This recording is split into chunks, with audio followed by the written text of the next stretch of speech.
नमस्कार दोस्तों। पंडित नेहरू की श्रृंखला में हमने अलग अलग विषयों पर बात की। आज पंडित जवाहरलाल नेहरू की पुण्यतिथि है। आज उन्हें इस संसार से विदा हुए 60 साल हो गए हैं, 1964 से 2024। तो आज 60 साल बाद हम उन्हें कैसे याद करें? उन्हें याद करने का एक तरीका तो ये है कि हम याद करें कि पंडित नेहरू वो शख्स थे जो आज़ादी की लड़ाई में 10 साल तक जेल में रहे। पंडित नेहरू वो शख्सियत थे जिन्होंने 26 जनवरी 1930 को लाहौर में रावी नदी के तट पर भारत की पूर्ण स्वतंत्रता की घोषणा की थी और तिरंगा फहराया था। पंडित नेहरू वह शख्स थे जो देश की सब विचारधाराओं के बीच एक समानता लाने की कोशिश करते थे। पंडित नेहरू वो शख्स थे जो प्रधानमंत्री तो 1947 में बने, मगर 1936 और 37 में उनकी लोकप्रियता इस चरम पर थी कि उन्हें अपने खिलाफ एक लेख लिखना पड़ा था और उसमें पंडित नेहरू ने कहा था कि नेहरू, तुम्हें सीजर नहीं बनना है। सीजर का मतलब एक ऐसा लोकप्रिय शासक जो जनता के प्यार मोहब्बत से सत्ता में आता है उनके प्रतिनिधि के रूप में, लेकिन फिर तानाशाह बन जाता है, राजा बन जाता है। नेहरू को रोक रहे हैं कि तुम्हें ऐसा नहीं करना है। ये सब बातें नेहरू की हमें याद हैं। दूसरी बात आजादी के बाद की शुरू होती है। राष्ट्र निर्माता नेहरू, कितने शिक्षा संस्थान पंडित नेहरू के कार्यकाल में बने, कितने हेल्थ या स्वास्थ्य मेडिकल वाले संस्थान नेहरू जी के समय में बने। ऐसे बांधों की संख्या आप गिनते रह जाइए जो पंडित नेहरू ने अपने पहले 10 साल के कार्यकाल में ही बना के तैयार कर दिए। डिफेंस के क्षेत्र में क्या किया, रेल के क्षेत्र में क्या किया, वैक्सीन के क्षेत्र में क्या किया, कृषि के क्षेत्र में क्या किया, ये सब आप पढ़िए तो किताबों पर किताबें और दस्तावेज पर दस्तावेज मिलते चले जाएंगे। नेहरू का कृतित्व तो खत्म नहीं होगा। ये नेहरू हैं। और छोटी सी बात कहें तो 1947 में नेहरू प्रधानमंत्री बने और 1955 तक उन्होंने देश में इतने नए रकबे को खेतों के सिंचित कर दिया था जितनी सिंचाई उस जमाने में पूरे अमेरिका में नहीं हुआ करती थी।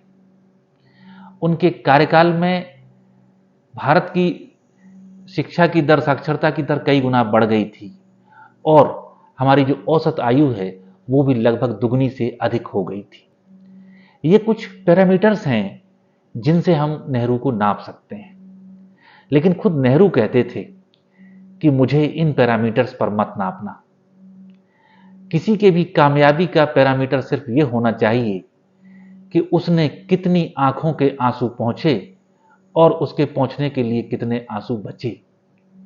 हम इसी पैरामीटर पर नेहरू को नापने की कोशिश करते हैं। इसकी सबसे बड़ी चीज है कि नेहरू जी ने इस हिंदुस्तान में लोकतंत्र को मजबूत किया और नेहरू जी ने शुरू में ही ऐसे फैसले लिए जो 5000 साल से चली आ रही गैर बराबरी को खत्म करने वाले थे। एक महत्वपूर्ण फैसला जो नेहरू जी ने लिया वो जमींदारी उन्मूलन का था। अब तो हम सब वाकिफ भी नहीं हैं। आज तो जो व्यक्ति अपने खेत में हल चलाता है वो खेत का मालिक होता है, वो किसान होता है। लेकिन उस जमाने में तो किसान को लगान भी देनी पड़ती थी और खेत तो एक तरह से जमींदार के होते थे। नेहरू जी ने जमींदारी का उन्मूलन कर एक झटके में इस देश के करोड़ों किसानों को जमींदार का बेगार होने से अपने खेत का मालिक बना दिया। आप गौर से देखें तो सबसे बड़ी संख्या में कौन से लोग हैं जो खेती करते हैं? आप पाएंगे कि सबसे ज्यादा खेतीहर जातियां अन्य पिछड़ा वर्ग ओबीसी में आती हैं। तो आप देखें कि नेहरू जी ने एक बड़ा फैसला लिया जमींदारी खत्म करने का और ओबीसी वर्ग को हर वाहे से जमींदार बना दिया, जमीन का मालिक बना दिया, ये किसानों के प्रति और एक मुख्य रूप से पिछड़ा वर्ग के प्रति नेहरू जी का बहुत बड़ा योगदान था, जिस एक फैसले ने आगे चल के भारत के इतिहास को पूरी तरह बदल दिया और नए भारत का निर्माण किया।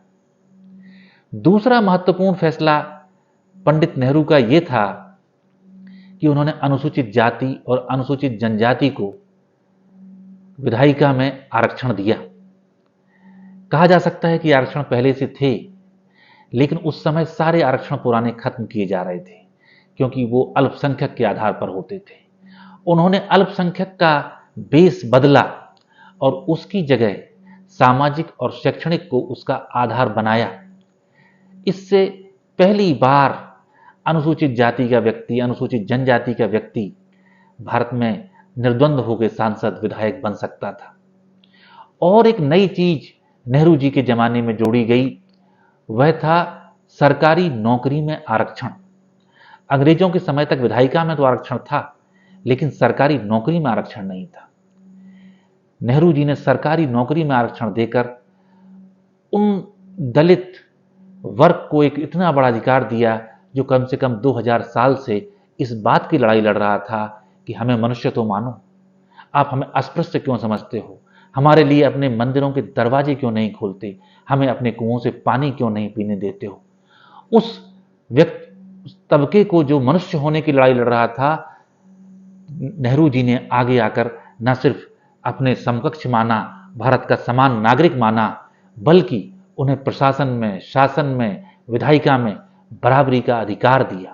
यही अधिकार आज धीरे धीरे एक सामाजिक समानता और गैर बराबरी समाप्त करने में मील का पत्थर साबित हुआ।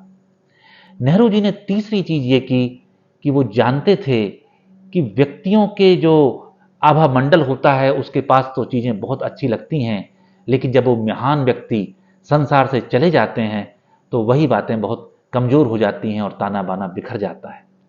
लोकतंत्र भी कोई मुकम्मल चीज नहीं है, आजादी भी कोई मुकम्मल चीज नहीं है। इसलिए नेहरू जी ने संस्थाओं का एक ताना बाना तैयार किया जो कि लोकतंत्र को मजबूत करे। चुनाव आयोग, रिजर्व बैंक, स्वतंत्र न्यायालय और भारत के महालेखा परीक्षक, इस तरह की बहुत सी स्वतंत्र संस्थाएं उन्होंने बनाई। पुलिस अलग होगी, अर्धसैनिक बल अलग होंगे, सेना अलग होगी, तीनों के कार्य कहां कहां होंगे, ये सब इंतजाम नेहरू ने बड़ी शिफत से किए।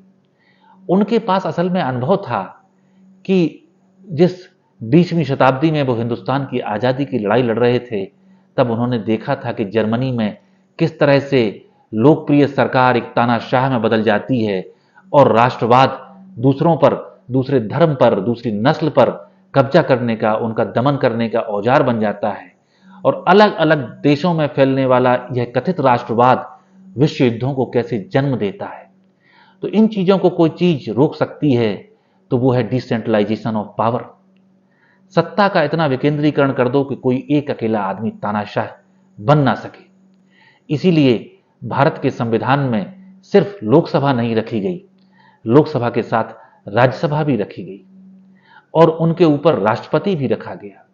इन पर कमान कंट्रोल करने के लिए, चेक बैलेंस करने के लिए सुप्रीम कोर्ट को अलग किस्म के पावर दिए गए, लेकिन सबको ऐसे ऐसे पावर दिए गए कि वो अपनी हद में उनका इस्तेमाल कर सकें, दूसरी जगह ओवरलैप नहीं कर सकें।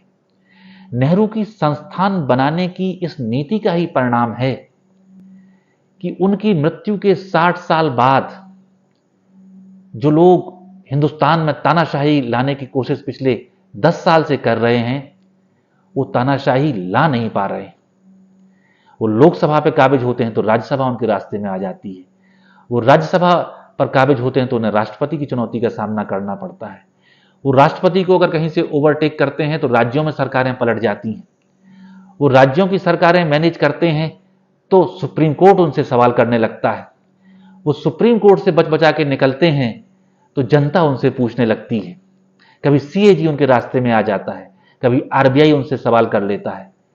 तो ये जो अलग अलग जगहों से विकेंद्रीकरण सत्ता का किया और लोकतंत्र की स्थापना की, ये पंडित नेहरू का बहुत बड़ा विजन, बहुत बड़ी दृष्टि थी जिसने हिंदुस्तान को खड़ा किया है।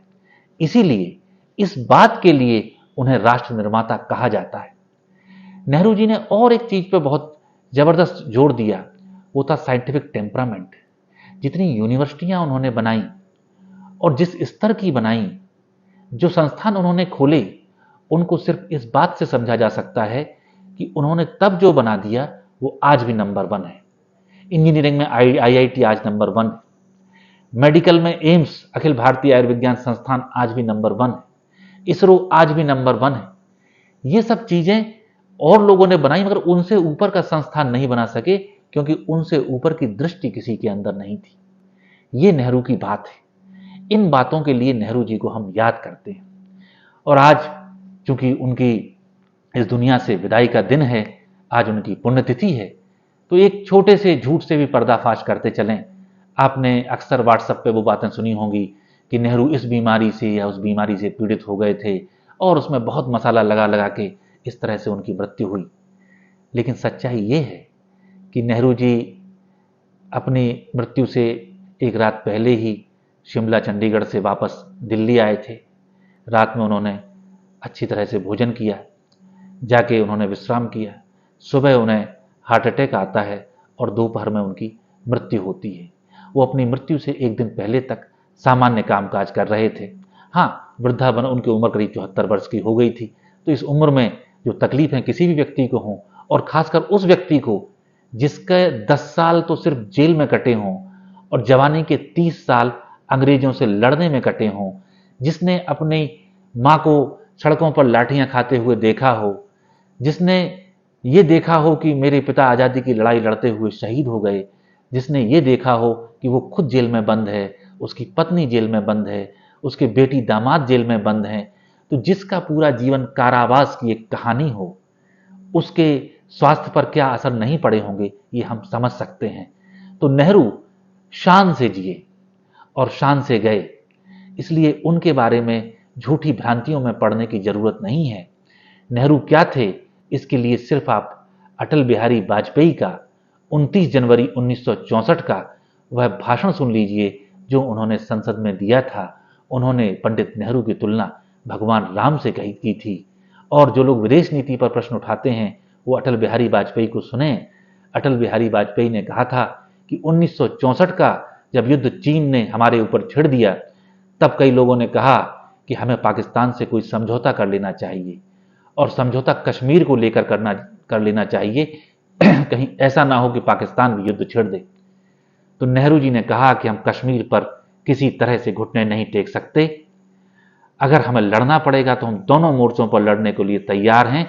हम मुकाबला करेंगे, किसी के सामने झुकेंगे नहीं। भारत अपनी संप्रभुता से कोई समझौता नहीं कर सकता। ये नेहरू के तेवर थे जो उनकी जवानी से लेकर उनकी अंतिम सांस तक बने रहे। ऐसे महान नेता को मेरी विनम्र श्रद्धांजलि।